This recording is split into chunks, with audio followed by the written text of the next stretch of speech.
If you see a player get into this position with their knee, what would you say? You would think their posture would not be good and that their knee would be invalgus and that they would be giving themselves a hard time. All right, well, let's take your word for it. Why in this case would all of these NHLers be doing this same movement and not have bad knees? To give the devil his due, this is one of the harder mechanics to learn because it takes a lot from your hips in order to be able to do this. So you don't have to worry. This isn't from the knee. This is from me dropping my hips going this direction. Now they're level, now they go to the side, and I can do the same thing on the other side. There is absolutely no pressure on my knees. From Train 2.0, we call this mechanic the soft drag, and it's used just as much as things like the anchor and the corkscrew, especially in tight, to deceive and change directions. And in this case, it's actually to control the way that you're going, but it's also very good for deception and actually helps you to change direction. One of the easier entry points is actually let a knee travel out to the side, and that's it. You start from here, and then you go from side to side. Hey, goalie coaches might actually be able to help you out with this. From there, you want to get used to doing spins where you would have your ankle collapsed, your knee collapsed inward, and your hip out to the side. And you would want to get used to that, go in both directions, not by pushing into the ice, but by letting gravity and physics carry you around in a circle. At that point, you would want to practice then going from side to side, and then also practicing that while moving forward. Again, goalie coaches will love me for this. Why do I have you doing a goalie drill? Well, because it opens up the hips for you to then be able to get into this a lot easier. When you're comfortable with this, you want to first start out by dragging the toe instead of dragging the heel opposite of the anchor. And then you want to do it as wide as you can. You also want to stretch out the outer hip and groin. You can do that with an inclined pigeon and a butterfly stretch. The soft drag. There might be better names for this, but basically the point is that you're dragging the entire boot of your skate once you progress to this area, and this allows you to move from side to side, giving you lateral ability. It is something else that the best hockey players do a lot, and they're in situations for deception, for controlling the puck. And say you're on defense as well and you need to change directions. Oh, I just drag the hip, look at that. I don't do anything for pushing side to side. Literally all I'm doing is that with the hips, and then as I move backwards, that's all I'm doing. I'm not pushing with that left leg. Same thing on this side. I'm not pushing with that right leg. I just magically move. Well, it's not magic. It's mechanics, it's physics, it's biomechanics. It makes everything out here and your movement a lot easier, not harder. That is exactly what we want. This is the most complex inside edge mechanic to learn. So that's why I suggest going through all the other inside edge mechanics, corkscrew, 10-2, stutter, anchor, before progressing into the soft drag. I've already made videos on those inside edge mechanics, outside edges right after this, but now you have a comprehensive understanding of why those mechanics are so foundational to something like this. Because it's very hard for people to understand that their hips can tilt from side to side in addition to they can rotate forward and backward. And that's what actually guides you forward or backwards, or just in general moves you around. It's not that you move from the ground up, even though you want a good foundation, a good supporting base, but it's that the movement at the hips actually center around the objects at the bottom, or the pivot points at the bottom. Anchor. Like if we go back to anchor, right? It literally has the foot layered in the ground, and then your hips and body move right around it. There's a pivot point, and then the hips follow along and they're doing the movement. It's not the foot that's doing the movement, it's the hips and the body and the shoulders. Not everybody cares about that nerdy stuff, so you don't have to pay attention to that thing specifically.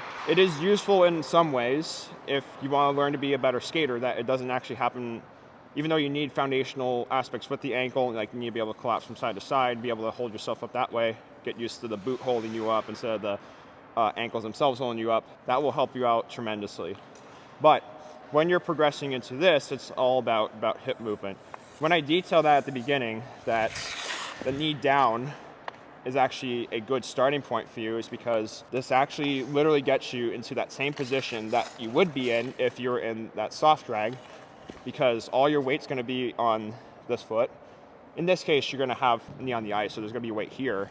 But in order for me to be able to do that spin, right, it needs to happen where I need a little bit of pressure here to then create centrifugal force in the middle. But in order to do that, this needs to happen from the hips up. If I had like the ankle, of course, right here and the hip not loose and the ankle actually in front of me, well, that spin would be actually much more difficult, right? But if I'm here, I can actually use the hips a lot more and actually change that from side to side.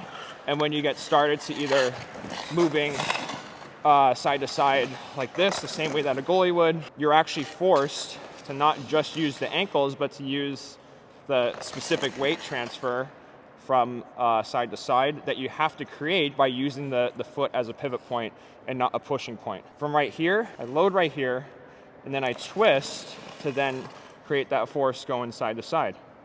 And then the same thing needs to happen going this way. If you don't have this ankle as a pivot point, like you don't have the Y angle there or anything, well, that's gonna happen. And you're not gonna be able to create that force going side to side, or you would have to push a little bit extra in order to get to that point. But once you do get used to it, then you can take it to then moving, right? It allows you to go forward, and then you can even guide yourself around different areas. You could even try it when you're going backwards as well, and that will help you out to balance yourself with the hip movement that you need for the soft drag. This is something that a lot of people can get into more easily than, say, if you just practice the soft drag without doing this. I'm not saying to take goalie lessons, but they clearly know something about moving around. I'll just say that it translates very well to this specific soft drag. When you're ready to practice the soft drag itself, the difference from that versus something like an anchor is that instead of dragging the heel of your skate, you're actually dragging the toe and sometimes the boot of your skate. That's literally the only difference. When I first coach the soft drag, when I first introduce it to people, that's what I want them to think about, is that, hey, you're just simply dragging the toe the same way that you would drag the heel if you were doing an anchor, and it makes things super simple for them. When they're ready, when I see that their movements are like progressing very well, or if they're at a point where it's too easy of a movement for them and they're getting it, like they get proper ankle collapse, they're not using it as a push from side to side, which, by the way, that's an easy thing to mistaken for this. I'm not pushing with this right foot in this case. I'm not pushing with this left foot in this case, even though it looks like it, because I'm doing dragging of the boot and I'm doing a dragging of the boot, right? It looks like looks like I'm pushing, right? But why am I turning to my right if I'm dragging with my right and I should be going this way? Because I'm not a static image and I'm not taking pictures just to get more money. And I'm also doing a different mechanic. In order for this to work, you need to drag the toe of your skate. But then on the opposite foot, so in this case my left foot, I need proper ankle collapse so that I can end up going side to side. Because if I don't have the ankle collapse, I'm just gonna end up going straight forward, and I'm not gonna be able to change the direction that I'm looking for with the soft drag. So if I see people struggling with that, if like they're still like not getting wide enough and their ankle collapse isn't where it needs to be, I say, all right, that's enough for the day. We'll regress back to the other mechanics. That way you get this a little bit simpler. But once they are ready, then you can introduce to them some more advanced things, such as getting so wide that when you do the soft drag, you actually drag the entire boot of your skate. Or if you need something more fun, you could even do the same knee down, but you're going up and down as you arc from side to side. This is different from what the power skaters do with like the knee down straight up and down like this, right? It's actually deliberately changing your direction from side to side. And actually that second one is more fun than the other one because you're actually moving from side to side, and it translates into games. Here's Cale Makar and Sidney Crosby doing it to get themselves back up after they get knocked down. So one of these knee things clearly translates more to more skating versus the other. Why not use the one that makes hockey easier for you to access as opposed to harder for you to access. So that's the general progression. You start on the ground. If you're really trying to master soft drag, you start on the ground, get the leg out to the side, that's it. That's all you need to do. That's step one. Then you do it on the other side. Then you do it where you allow yourself to do spins. Then you do it where you guide yourself from side to side. And then you do that same side to side thing, but now you do it while you're moving forward. Once you're good with that, or maybe at the same time that you do that, you can do the soft drag where you're just dragging the toe. As long as you're getting wide, this will be easy to execute. And then you see that I change the directions that I go in. Once you're good with that, you can have more fun. You can do dragging of the entire boot instead of the skate. You can do knee down variations and even do something like that. You can do, what are they? Soft drag stops to help you to change directions. All this is a progression and regression, meeting you at an ability that you can do, not what you can't. And also scaling to all levels. What is the most accessible thing for you right now? For meeting you where you're at. Now, a couple key nuances. This is going to be easier to execute on your backhand side. So for me, this is easier for me. Why is that? Well, when you're on your forehand, usually, if players don't get their top hand to this hip, this movement is going to be much harder because now your center of mass is closer to here. More your weight's going to be on this side if your hand is on this side. But if you guide your way this way, now more your weight's going to be on this leg instead of this leg. That's why you want to move your hand from hip to hip. Because it's not like I can't do the drag while my top hand is at my opposite, is at the same hip. But if I get it to the other hip, right, now this becomes a lot easier. The same knee down effect becomes easier too. You're going to notice that the forehand on the knee down is going to be harder. Move your hand from hip to hip. That's what's going to make it easier. You want this ability, going side to side with the top hand, letting the elbow stretch from side to side. You want it to flare out instead of flare up and back. We're not runners, so we don't need to be right here. You want to be out side to side. You also need to round your back, relax your shoulders forward, and that's what allows the top hand to stretch from hip to hip. Notice also that I'm not going out like this. It stays in tight to my body, going side to side. Those are more details and nuances that you can look at. Most often this soft drag is used in deception. Can use it for puck protection sometimes. Say if you're against the wall and need a quick change of direction and you don't have the room to execute something like a 10-2 and you need to stop yourself, well, maybe the soft drag can help you out. In some ways, the soft drag is a prerequisite for the 10-2 because as you're putting one foot, which would be your dragging foot, into external rotation, which is what you need for a 10-2, the other foot is staying in internal rotation. So actually, a good drill, I have my friend Kevin demonstrating this, is going from a soft drag stop to 10-2. And actually McDavid is also demoed doing something very similar to that because they're actually pretty similar movements. When you look at the dragging foot, the foot that's going into external rotation, not internal. Again, nuances, you probably don't care about this stuff, but these are the important details that lead not just myself and my friends at 2.0 to conclude that this is gonna help you out. Now, if your hips are having trouble getting into this position, if you're getting pain in the knee, maybe the ankle as well, okay, that's a different conversation. Everyone has the ability to move their hips from side to side. It's all about unlocking it. One way to unlock it is by practicing the actual thing, but say you're really tight and you need to do something extra to improve your flexibility, then try out something like an incline pigeon and a loaded butterfly. That way you get both the piriformis itself and the groin. The piriformis is going to need to have its integrity when you're doing this, because instead of putting the pressure into the knee, you're now using the hip to hold up the knee as it moves around.